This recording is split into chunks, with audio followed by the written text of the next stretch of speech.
Ladies and gentlemen, welcome once again to a special G1 Climax edition of Chris Black's NJPW Report. I'm your host, the natural Chris Black of the Saturday Night SlamCasters podcast, independent professional wrestler, and everybody's favorite narcissist. Ladies and gentlemen, we are at the halfway mark of this extraordinary tournament. We are on night 9, back on the A block. Man, this tournament is really ramping up as we're kind of getting a good idea of who may actually win this thing, although the points are really tied up. So at this point, it could be anybody's game. At this point, any of the leaders could potentially win, or maybe somebody who's in second place could potentially win. Only time will tell. But before I get into that, let's talk about hitting that subscribe button. I know you want to do it. Don't just sit there and just stare at it. I know you've been enjoying all of these episodes. I mean, hell, we're at night 9 right now. If you've gone through nights 1 through 9, how come you haven't hit that subscribe button? Help your boy out. Hit that subscribe, ring that notification bell so you are alerted whenever new episodes are posted. So let's get into this action. We're going to start out with a match by the Young Lions, the C block. We have Gabriel Kid taking on Yuya Umura. These two get in each other's face before the bell rings.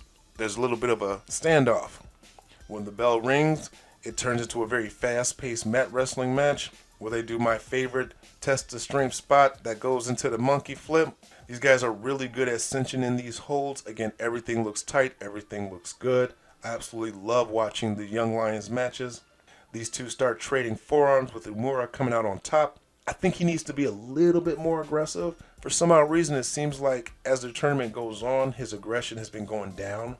Kid goes for a butterfly suplex, but Umura blocks it and instead sunsets and starts a pinning sequence. So they're going back and forth, kind of like out of fish out of water spot, if you know what that is.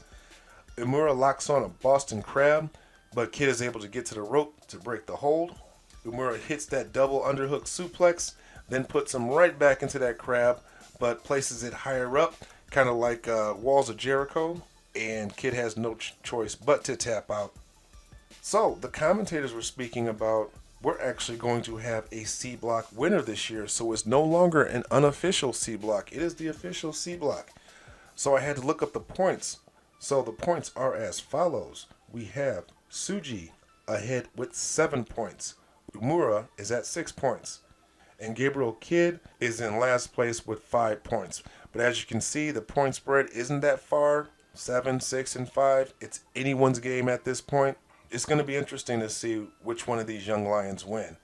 Now that they have announced that there will be a C block winner, I'm wondering if they're going to pit the winner of the C block against the winner of the Lions Break Crown winner.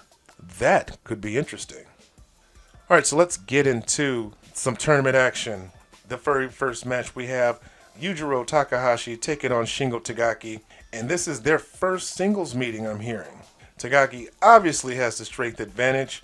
The match is taken to the outside with Tagaki having his way with Takahashi. Tagaki charges, Yujiro moves out of the way, and he hits the barricades.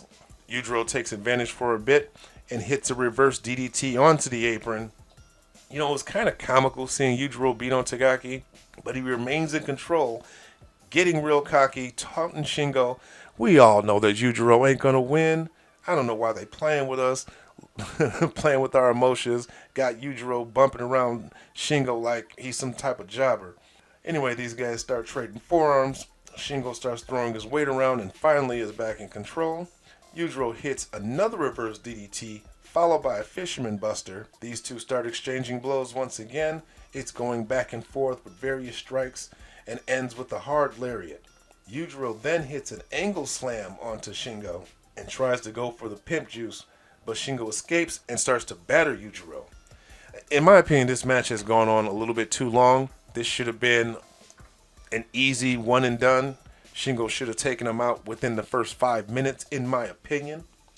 Yujiro shoves down the ref, grabs his cane, but it gets broken when Shingo forearms him. drills him with the hard lariat, and finishes him off with a lash of the dragon in 13 minutes 38 seconds. Again, I think this match went on probably about 8 minutes too long. He should have finished him off within 5 minutes or so, but it is what it is. In the next match, we have Jay White versus Jeff Cobb. If I remember correctly, Jay White beat Jeff Cobb in last year's G1. So it'll be interesting to see how this match goes down. Obviously, Jay White powders out. Do I even need to say that at this point? It seems like that's just Jay White's thing. He gets back in and actually tries to wrestle with Cobb. Nope. Cobb's got that Olympic-style wrestling background, so that ain't happening. They go into a leapfrog spot. Jeff Cobb leapfrogs and then gets slapped by Jay White, who takes another powder. Jay White decides to change up strategy and starts striking with Cobb, but he's taken down again. He tries to run, but Jeff Cobb grabs him and starts dragging Jay White back into the ring. Gato, holding onto White, also gets dragged in. He nails them both with a double noggin knocker. Both men roll to the outside. Jeff Cobb going after him, throws Jay White in. As he's trying to get into the ring, Gato holds onto his leg, and Jay White starts putting the boots to him. He takes him to the outside and rams him into the barricade. White is now in control, but Cobb is not done yet. He nails a Samoan drop and uses his size and speed to start regaining control. I like Jay because he is a very beatable heel, which means he's not extremely dominant. He's the type of heel that can be beaten and can be beaten convincingly, but that doesn't make him less of a threat.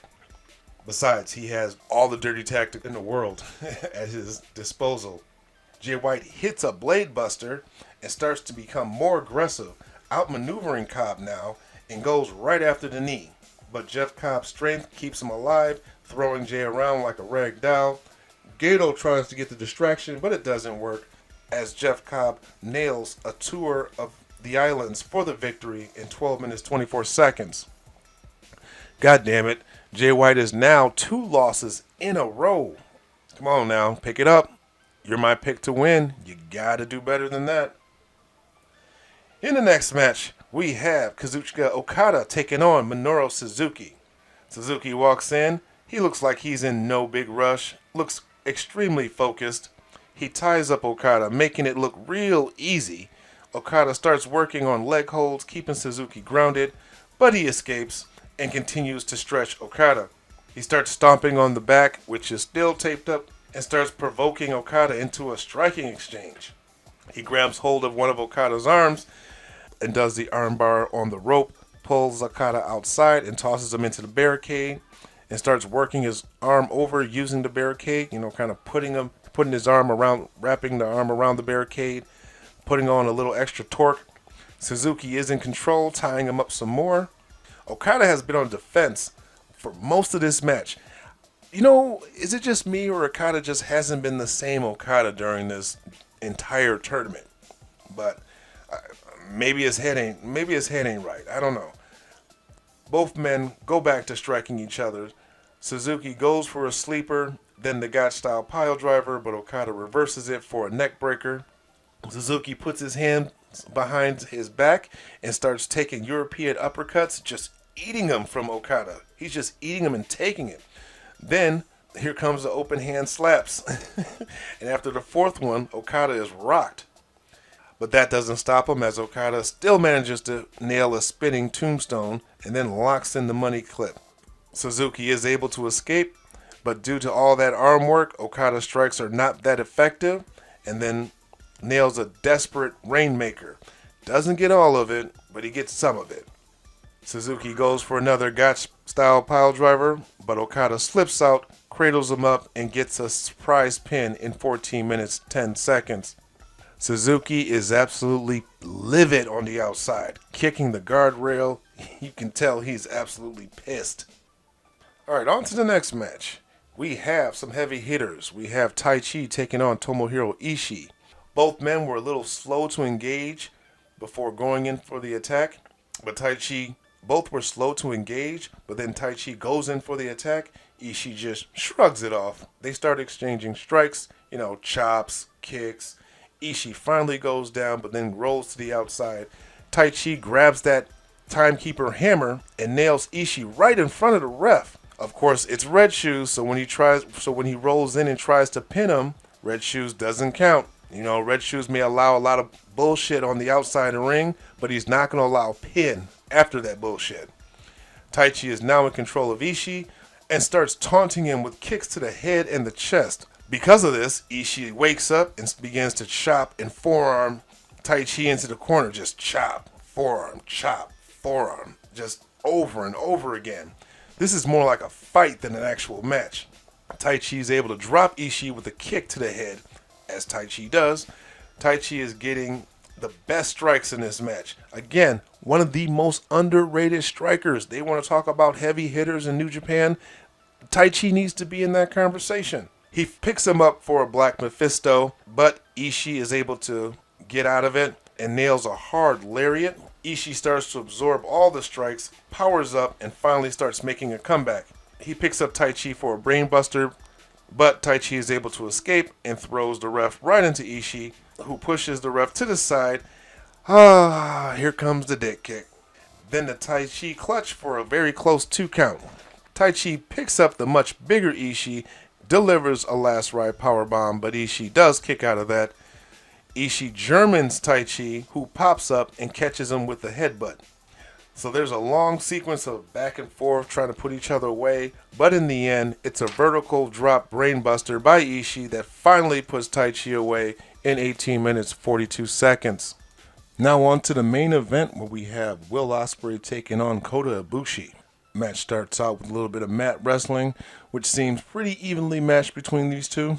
There's a drop down spot where Will Osprey steps on the back and head of Ibushi in a very arrogant fashion, which Ibushi doesn't appreciate, and when he gets up, he kicks him so hard he takes him off his feet.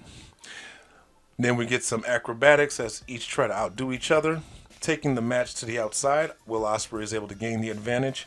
Rolling back in, Osprey is on the offense. He traps Ibushi's legs in some weird submission, but Ibushi's able to get out of it.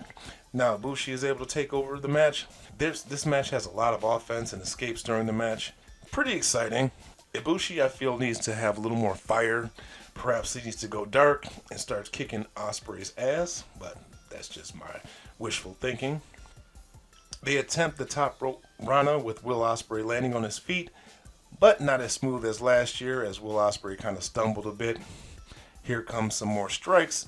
Ibushi does some palm strikes to the throat as the I don't give a shit look is clearly on his face. Again, Ibushi needs to be way more aggressive in this match. He nails a Bombai a la Nakamura. The match kind of gets a little too spotty. I mean, with these two guys, you know it's going to be an exciting match, but it's too much to call for me. Finish, we see a V-trigger as Will Osprey goes for the Os Cutter, followed by a Kamigoye for the win in 15 minutes 56 seconds. And then we get a post-match handshake between the two guys showing that there's no hard feelings. We'll see.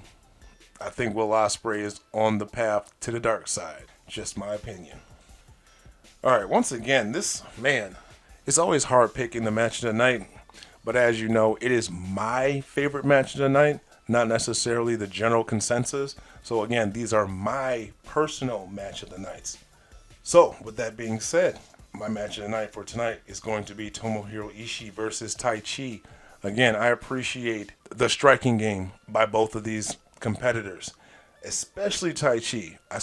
I cannot say enough how I feel Taichi is probably the most underrated striker in New Japan. Whenever people talk about heavy hitters, they fail to mention Taichi. So I'm going to give credit where credit's due. And although I don't think Ishii stands a chance at winning the G1 Climax, Taichi, although I don't think he's going to win, he does stand a chance to at least gain some more points before it's all said and done. And that'll do it for night 9 of the tournament. I want to thank you once again for tuning in. If you've enjoyed my reviews, go ahead and hit that subscribe button, ring that notification bell so that you're notified whenever new episodes are uploaded. If you want to follow me on social media, I have links in the description to my Facebook, Instagram, as well as my Twitter page. And while you're at it, show the Saturday Night SlamCasters some love. Links in the description that'll take you to the podcast, our YouTube channel. Yes, we are also on YouTube. our Facebook page, and as well as our brand new Facebook group, the Saturday Night SlamCasters Slam Board. Put in your request, join in all the fun. But that's going to do it for today. I want to thank you once again for tuning in. Hope to see you back next time. This has been Chris Black. Come get slammed.